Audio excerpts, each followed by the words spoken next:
Then I don't know what came over him. Maybe he got so upset that he held my neck. Oh Lord Jesus. He held my neck, and as in my life was leaving me gradually.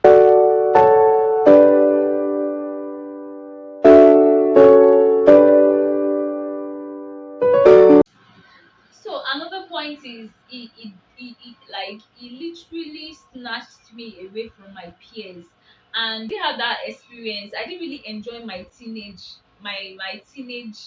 period because he stole it away from me. You know, that kind of person that wants to bring you to his own level. He does not want me to I don't know how he doesn't want me to associate with my peers. He wants me to start acting like a matured person, like, and to me that's one of the most annoying things, or that was one of the most annoying part of the relationship, because all my friends that I and me stupid me as in I stupidly obeyed him because I feel, oh, this guy is older than me, is my brother. Like I said, I always call him brother. So imagine being in a relationship with somebody you are calling brother. It was that bad. So some of my friends then, I of a male friends that we were both like we were of the same peers. He literally told me to stop associating with those guys or with them because it's like a slap on his face, that because most of us when we are joking we are always using should I say abusive words, not really abusive words, you know, that what's wrong with you, are you okay, all those kind of small abuse. That's the way we usually relate with ourselves. So there was a time he told me, you can't keep talking to these people because if you're talking to them, it's going to be a slap on my face. They're definitely going to disrespect me. So if you want them to respect me, then you have to stop talking to them. And guess what Lydia did? Lydia to carry that shoulder up for the guys. Now I'm dating a guy that is 26 years old. I can no longer roll with you guys, okay? And that was how I lost those relationships till date. Those guys and I were never in good terms. Even when I came to realize that what I did to them was very bad, it was already late, and that was it. Fact, this guy literally stole my teenagehood, like my teenage that experience. I did not experience it because he just wanted me. You know, the age difference between us is a decade. Imagine he wants me to start acting up like a matured lady and all that, and childish me I started acting according to what he told me. Those ones who called me, I won't answer them in the attitude even when I see them in some of them, because we attend all this jam class together, and jam class, yes. When I see them, I don't talk to them and all that. And that was how I lost those relationships. So he doesn't want me to associate with people. And when I say people, then if he does not approve a friendship, I dare not. I dare not. I dare not associate with that person. Another thing he did was to strip me off of people. Like when I broke up with him, I was literally lonely. Like I was lonely because all the friends I had then, all the friends I had before I met him, or all the people I was supposed to associate with when I was in the relationship with him, he made me destroy those relationships. I destroyed those relationships. I had no friends around me except my sisters and few friends I met in school. These are the only friends I have. And my childhood friends that we grew up together till date, even despite the fact that we are friends on Facebook till date, the only thing we do is just to like each other's picture. We barely comment on each other's post because that relationship was destroyed or has been destroyed a long time ago. And when I'm talking about this friendship, these are friendship that we started from cradle, friendship that we started from right when I was very young, and because of this guy I lost all the relationship. And this is what an abuser does. This is one of the signs you may want to watch out for. What they do is to strip you off of people. They strip you off of everyone they know that you can easily go and meet when you're having difficulty in the relationship, or when you're going through a lot in the relationship, people that you can run to. They strip you off of them so that you do not have any other person except them. You don't have anybody to run to except them. You don't have anybody to talk to except them. So this is the kind of person he was. That's another sign in the relation. Now, he does not hesitate. And when I say hesitate, it does not, at the slightest provocation, it uses abusive words on me. And like I said, one thing about red flag is that it's kind of peculiar to us. What is red flag to you may not be red flag to me. However, there are some that are general, but this particular abusive words, to some people they may see it as nothing, but to me it was a big deal. He uses abusive words on me at the slightest provocation. This is someone that does not even care if it's in public or if it's in private. This guy has insulted me. There was a day we were when I say it's a control freak, there's this thing I wanted to mention. Like there was a day I was going to he follows me everywhere because of his jealousy. He follows me everywhere. He does not want them to people to take me away from him. Maybe that's what he was trying to do, but he did it to the extreme. He just opens his mouth and spills out whatever it is in his mouth, and he doesn't care about if you're hot, if you're in public or you feel embarrassed or not. So this particular day we wanted to go. I was going to Inland to write post UME, and then there was no bus. We had to board a public bus, right? And there were so many passengers at the bus stop at that particular point in time. So as we were trying to get into the bus, there were a whole lot of us, right? So I wanted to enter the bus, and me, because he's like lead, he's the leader and the follower. So anywhere he goes, I go. So immediately he entered the bus. He was going right to the back seat. And so I was not asking, there was space because the place I could get into at that particular time was at the front. So I was not asking, can should I come to the back or should I sit where I am? He was like, no, idiot. You can go and sit on top of the bus.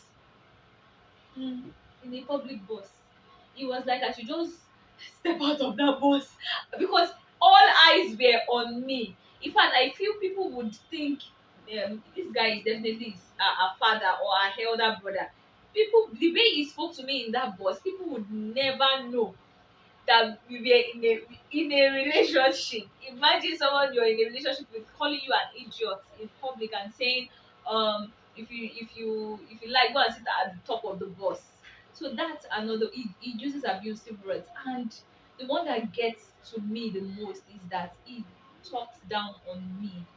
It makes me feel less of myself. Like when I was in a relationship with this guy, I never thought I was beautiful. And this is me, while growing up until my teenage age, up all through my secondary school, I've always known that I am a beautiful girl. Like I am.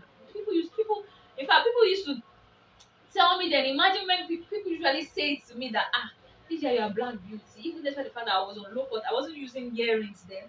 But just let me have my white powder on and my lip gloss. I would just look so beautiful. I've always had that back of my mind that I'm a beautiful.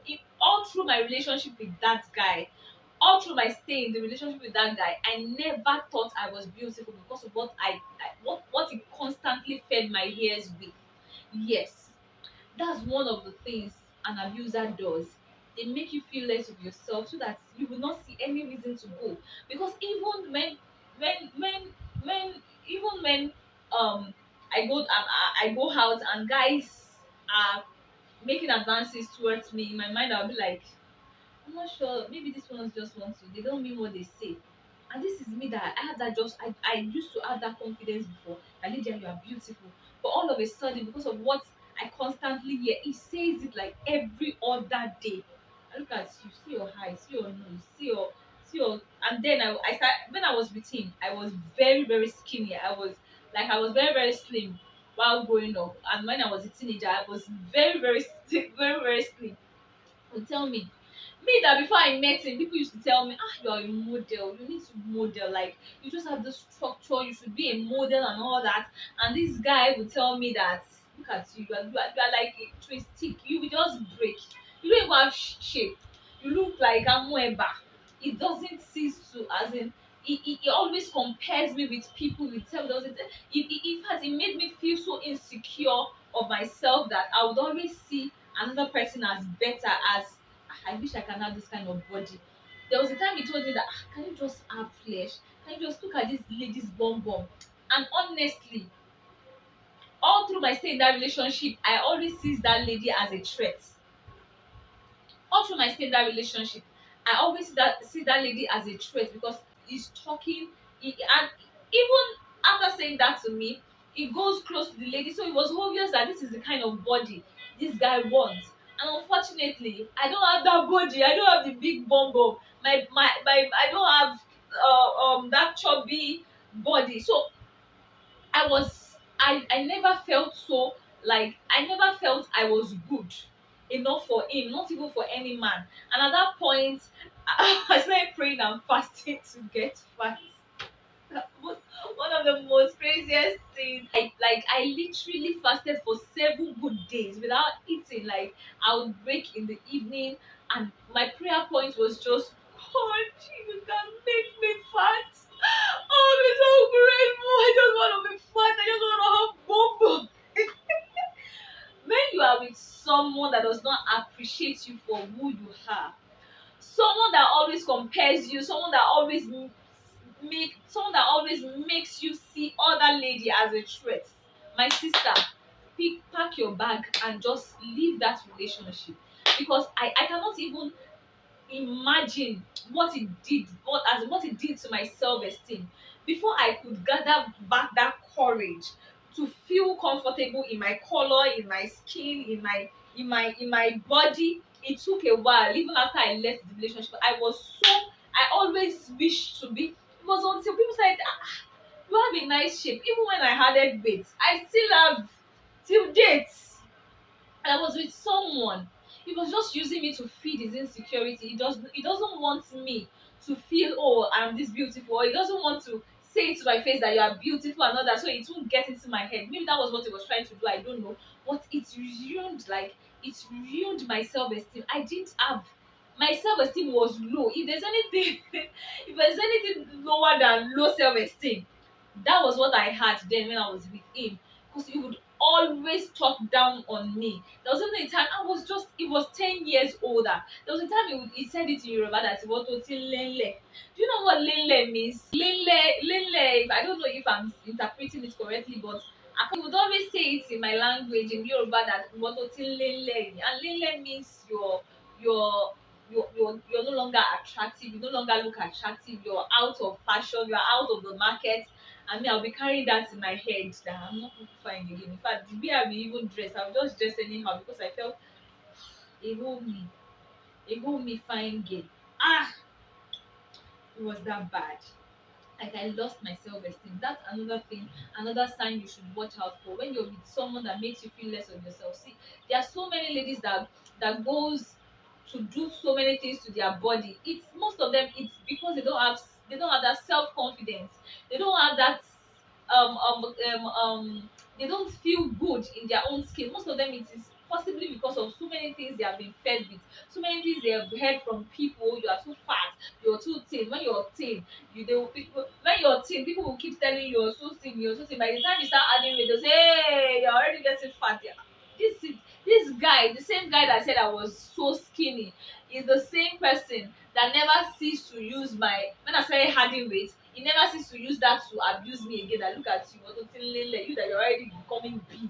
You're bigger than your age. You are just there. So that's the kind of person he is. That's another sign. And another sign, if everything I've mentioned is you feel, oh, these are not signs, this does not make this guy an abusive person enough, then this point I'm about to mention, if he doesn't eat you, then your own case is special. There was physical abuse. When I say physical abuse, this guy eats me, like, not on one or two occasions, on different occasions, and I'm going to share it with you guys. The first one came like a surprise to me. Fine, there were so many times he would act as if he wants to eat me. See, all those things are just something that you do not need a soothsayer to tell you that relationship this abusive relationship, even if the person has not raised his or her hand to eat you, you do not need a soothsayer to tell that this person will eventually eat you when you get into marriage with this person.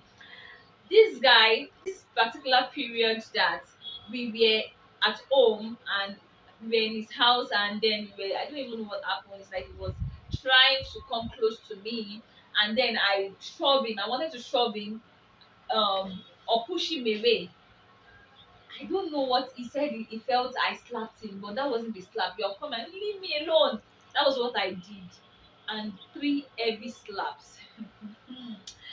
Like, when you watch a movie, pa, po, hot slap on my face. Oh my god, I cried my eyes out in his house. And one thing about him is that he's also an emotional he blackmails me emotionally. He does something and make it look as if I'm the cause, make it look as if I'm the reason why he did all that, and all those stuff. So that particular day, he gave me a dirty slap, and at the end of the day, he made it seem as if I was the cause. I did not raise your hand to hit me. You were the one that carried your hand to slap me. And did I leave the relationship? I did not still leave the relationship. I still sat in that relationship. It was that bad, right? That was the first time he slapped me, and the first time he slapped me, he gave me three hot slaps, like three hot slaps that my eyes were swollen. I cried because I was like, oh my god, this is what I've always been afraid of. How can I be in a relationship with someone that is slapping me already? We are just in a relationship. And did I leave the relationship? Mm-mm, I did not leave. Another one, he gave me a punch. I could remember that day perfectly. As in, it's like I'm seeing it right on my screen right now. That very day, we went to my house. We were at my place together. My dad was not around, because my dad was around. I dare not. In fact, he dare not come to my house if my dad was around. So my mom was not back from work yet, and my siblings were at the shop with my mom. So we sat on the boot of his car, and then we were gisting. So I've forgotten what happened. He started abusing me again. I've even forgotten what he was saying. I've forgotten the conversation that led to that's him acting that way. That what I know is that what I can remember is that he was abusing me, and I don't want to talk back, so I started singing. And I think that really got to him, and I don't know if it's a blow or slap, but it landed on my neck, and for days I could not move my neck. It was that bad. And immediately he gave me that back punch or slap. In fact, it was so heavy that it pushed me. I fell on the floor, like I fell from the car, and I fell on the floor. And immediately I started crying. I went into my house, and we had a dog. Then the dog was barking. When the dog saw me crying, the dog was barking seriously, and the guy, he didn't even care. And that's one of the things I am going to mention again. Like, if he blackmail me emotionally, he would do something and make it look as if I'm the cause. And whenever he does all this,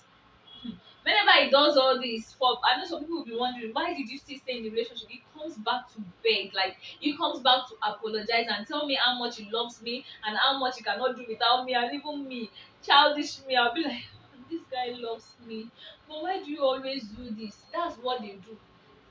When they finish doing whatever when they finish that 5 minutes madness, they always come back. In fact, the many 23 hours plus of the day, they use it to beg you. But when that 5 minutes come, they don't care. Whatever it is, they'll do to you. So that was the second time he hit me. He apologized that very night. I cried. In fact, after he had apologized and left, I went back to my house, and I'm like, God, are you sure I can? I just knew it. Like I said, I knew from the very beginning that this relationship is not meant for me. If I should continue this relationship, I'm definitely going to end up the way people ended up. So I was so I knew it, but to get out of the relationship, I could not. I could not just go out of that, get out of the relationship. So it got to a point. Okay, then I usually say, once I get admission, all this period, I was not in school yet. I was not in the higher institution yet. So I was still at home. I was still writing jam and processing my admission. So in my mind, I'm like, let me just get admission into school. Once I get admission into school like this, that's the end of the relationship. That I was hoping to get admission outside Lagos. But as God would have it, I still that was the reason. I think that was the reason why the relationship lingered for so long, because I got admission in Lagos. I schooled in Lagos, so it was so easy for him to come to school to meet me. In fact, it tracks me everywhere. When I told my husband, because my husband and I met in school, when I told my husband that this guy usually comes to school to meet me, like he would literally sit, and once he comes, when I see somebody is a control freak, once he comes to the class and he sees that there's lecture is no longer going on, he will tell me, Lydia, let's go home. And me, I will just pack my books, pack, and follow him, do as I say. It was that bad. It was really that bad. Sometimes he would just call me, you're not having lectures today, what are you doing? That's me being free in school. I can't even be free in school. And there's another thing he does again, is to always report me to my friends. There's never a day we had a misunderstanding that my friends will that he won't tell my friends. He collected all the number of my classmates in school. He always calls them. If he didn't come to school to pick me, he would call them. He will take public transportation to come and pick me, so we'll go home, so that after school I won't have the opportunity to talk to anybody. So all those my friends, my classmates, he got their number, and anytime we have misunderstanding, he would call them to report me to them. It was a part-time program I did during my ND. So he would call them over the week. Meanwhile, I go to class every weekend, Saturday and Sunday. So over the week we might have even settled this issue, and then I will get to class, and then my friends will start raising the issue. Brother, even my friends call him brother. Brother brother so called us. They call him uncle. Uncle so called, why are you doing this, why are you doing so? I'll be like, this guy claims he's matured, can we not just settle disputes among ourselves? Why must a third party know what is going on in our relationship? So he's that kind of person that once you offend him, he picks up his phone, he calls my elder sister to report me, he calls my all my friends. Once he has your contact, if you're my friend and he has your contact on my phone, once we have any misunderstanding, he calls them, because I don't know, maybe if he doesn't want me to go ahead of him to report to them or to tell them. And me by me, I barely talk about my relationship to people. I barely talk about what happens in my relationship with people. Maybe he feels if we start discussing, they will start seeing him as in a bad light. So he would quickly go ahead of me to call all of them, to tell them and make it paint the whole story and make it look as if I was the problem. So he's that kind of person. Another reason I feel he always reports me to them is that he doesn't want me to leave, because he knows if I should go ahead of him, or I quickly put a call to my friends or even my sister to tell them what has been happening in the relationship, it's likely, because there's no reasonable person that would hear my story and not want to advise me to leave. So because he doesn't want me to leave, he would quickly go ahead of me to call these people and tell them so and so. Lydia, I love her. I love this girl so much. She's just so stubborn. I love her. Oh, emotional blackmail. He will blackmail me emotionally, and then I would now be everyone thought I was the problem, until the relationship broke and I started telling people my story. They were like, are you serious? Uncle XYZ did all this to you and you still stayed in the relationship? He strangled me. Another physical abuse I experienced again is that he strangled me. Hmm. When I say he strangled me, like he held my neck, and my life flashed right in front of me. Like I thought that was all. Prior to that, I've always thought, how can you just, when I see people, someone strangling another person in a movie, I'll feel like, how can they hold your neck like this and you die? It was until I experienced that was when I knew that no, this thing is way more than it can actually take somebody's life. I could remember that very day, because I'm a very strong willed person. I've always had it at the back of my mind, I'm not going to have sex until I'm married. So I told him I don't want to have sex until I'm married. It was actually my first boyfriend then. So anytime we are together, I don't even want to make mention. This guy would almost want to rape me. Like I could remember the night that led to him led to him strangling me in that particular period. I think we went to his friend's place. His friend was not around. I could remember vividly in my head. and he was struggling with me, he was trying to get down with me, and I wasn't even what's it called, I wasn't going to let him. This is this, like, if this I'm talking about doesn't happen like every month in the relationship, then maybe every 2 weeks, because once we are together he wants to come, he wants to start caressing, and I don't like it. I would always resist him, and me resisting him, he would want to force himself on me. So that particular day it was just the two of us, there was no light, everywhere was dark in the room. And then he came again, and I was trying to resist him. Leave me alone. I told you I don't want to do this. I told you I don't want this. And then I don't know what came over him. Maybe he got so upset that he held my neck. Oh Lord Jesus. He held my neck, and as in, my life was leaving me gradually. My eyes were going. In fact, that was when like I said earlier, I never thought strangling somebody can just make somebody lose his or her life. But at that point, in fact, my life flashed right in front of me. My life was going right in front of me. I don't know, it was just God that made him stop. Because if he had persisted for like a minute more, I am my life was, in fact, was definitely going to end that very moment. He held my neck so tight. I could not, I lost my voice for like 1 week. I could not speak well. I could remember that night I cried my eyes out. I cried and cried and cried. I remember I went to my mommy's shop, my eyes were so red. And my mom was like, "What happened to you?" I'm like, "Nothing, something entered my eyes." She said, "Are you sure something entered your eyes?" I could not just, the tears in my eyes was that God, you saved me. I was going through the pain of that act, and then I was imagining that, what if this guy had not stopped? This is how I would do it. I've just lost my life in that room. Nobody, I didn't tell my mom. My mom thought I was at home. My dad was not around, so nobody knew where I was at that particular point in time. So that was how God saved me. And did I still leave? No, I did not leave. I still sat in the relationship. Now, according to him, when I left the relationship, like I said, he always reports me to everyone. In fact, when I broke up, before I broke up with him, I've always told him that, I'm definitely, I used to say to his face that I cannot marry somebody like you, God forbid. And he would tell me that it's either me or nobody. I will kill you and I will kill myself. This is not a joke. He would say it to my face that I will kill you and I will kill myself. You cannot leave me to marry another person. It was that bad. So there was this time, there's this thing that comes with when you're growing much older, and you are being exposed. When I got to school, I was already 21. So I've seen my friends talk about their relationship, and it's nothing like like it's way nothing compared to what I was going through. So I knew that being in the relationship was no longer normal. I just knew it. So at that point I started becoming rebellious. At that point I started becoming stubborn.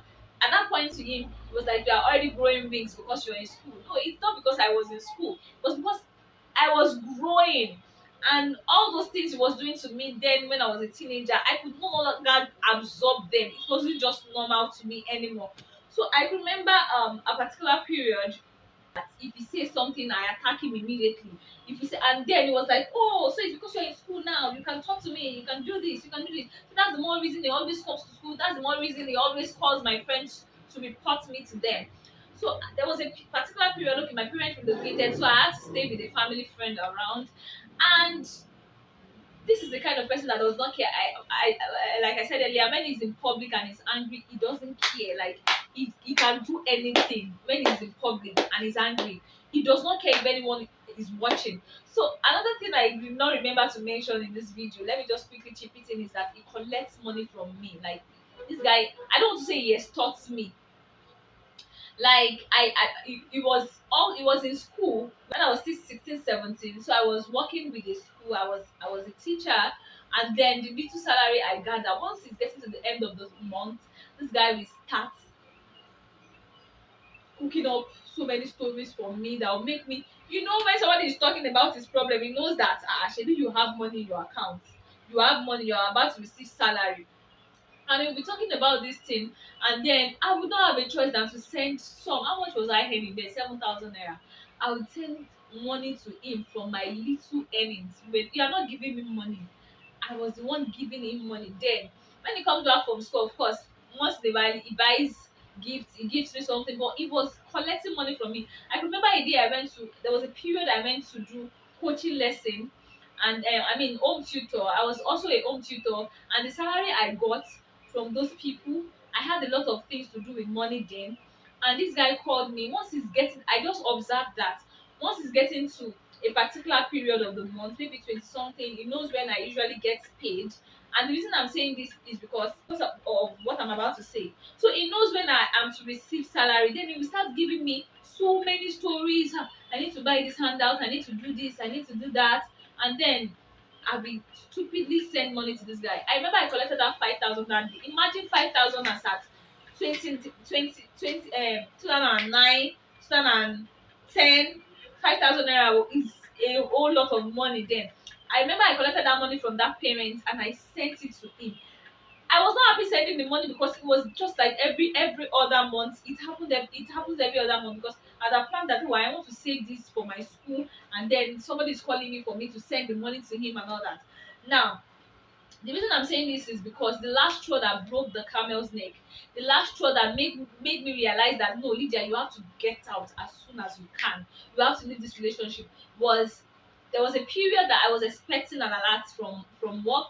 They were supposed to pay us like the previous day, so they had not paid us. And this guy is always with my phone. He checks all the contacts on my phone.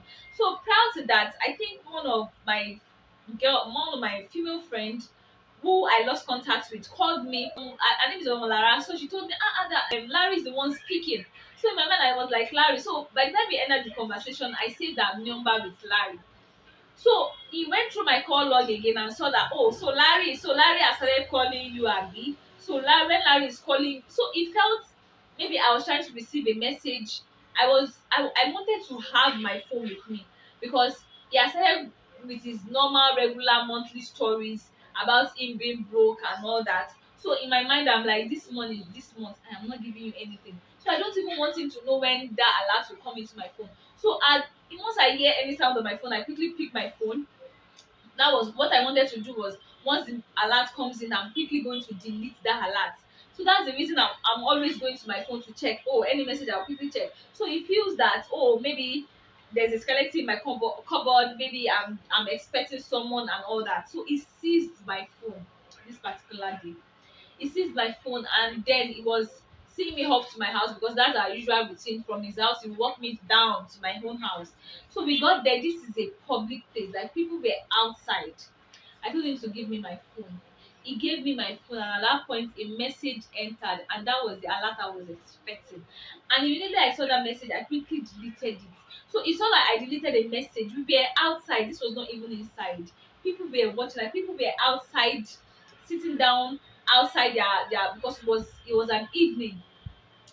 And then immediately I deleted the number, I deleted the contact. I wanted to put the phone at the back of my pocket. This guy just grabbed my phone. And at that point I said I was already becoming stubborn that no, you cannot take my phone. So I felt like you're in public, you should be able to comport yourself. This guy was dragging this phone with me that we almost fell down.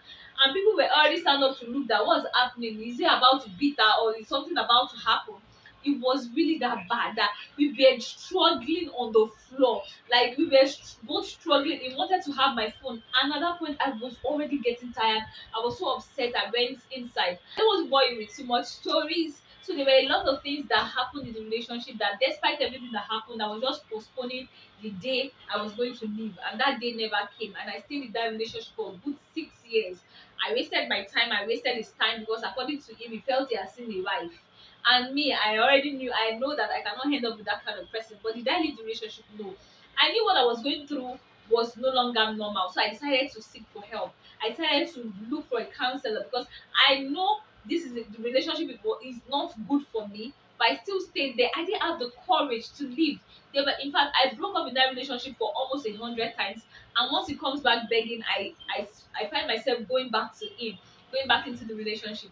So at this point, I saw a counselor, and at this point, I want to do a shout out to Pastor Lupe Olorunjo. She was the one that God used to get me out of that relationship. Because if not for her, oh God, you may be in that relationship, you may keep postponing it, but you don't know what will happen the next minute. Imagine the day he strangled me. Imagine God did not stop him. Imagine he persisted. That was how I could have lost my life. There were a lot of things that happened in that relationship that it was God just decided to give me a second chance. You may not have a second chance if you're still trying to say, I will leave tomorrow, I will leave next tomorrow. Your own next tomorrow may not come. You may not be as lucky as those other people. So your own time may just be now. You have to get out of the relationship. If you want to seek for help, please do.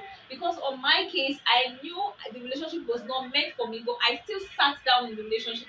I did not leave the relationship. Okay. So I met this woman of God who taught. In fact, before I went to meet her, I prayed. I said, Holy Spirit, God, I know this relationship is not meant for me. And in fact, this guy is all loving. I didn't say the other aspect, okay, because I'm talking about abuse right now. He's very loving and caring. But all this I mentioned, if I think about his good side and think about his bad side, I'm always confused. I'm always like, but this guy is good, but this guy loves me, but this guy is that. So I went to meet the woman, and before I went to meet her, I prayed that God, if this relationship is not for me, I want to hear you speak through this woman to me. And I've not even said 1/4 of what was happening in the relationship, and immediately she said, you have to leave that relationship. And she stood by me and saw to it that I left that relationship. She did everything in her capacity to make sure I leave. Even when the breaking up or the breakup process was looking like a divorce process that would take months. People were calling, he called everybody around me to help me beg. Lydia wants to go. She has seen a richer guy. She has seen someone in school. And it was when she got admission, she changed and all that.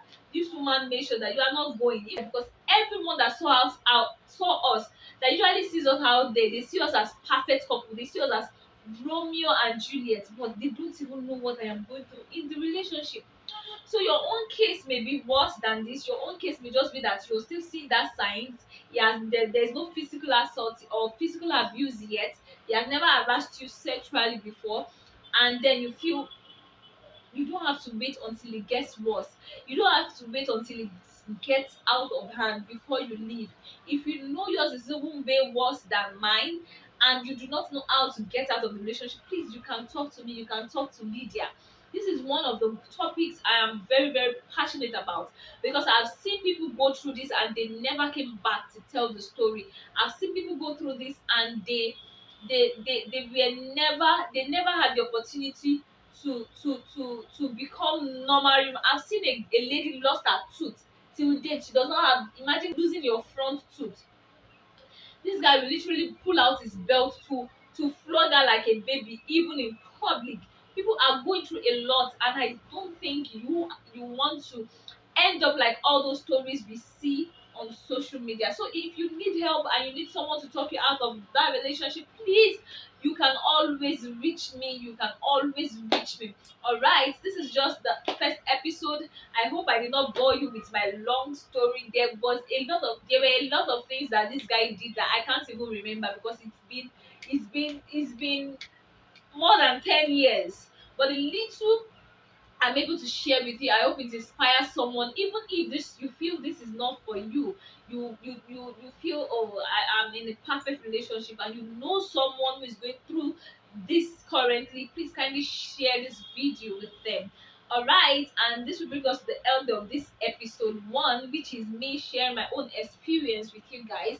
I will see you in the next episode, where I'll be talking about signs that you are in an abusive relationship. Like I said, you might be in an abusive relationship and you may not know, and some may be in an abusive relationship, they know, but they do not know how to get out. So in my next episode, we'll be talking about that. Now, until then, I pray God blesses everything you lay your hands upon, even as we watch out for episode 2. Thank you so much, and have a blessed day.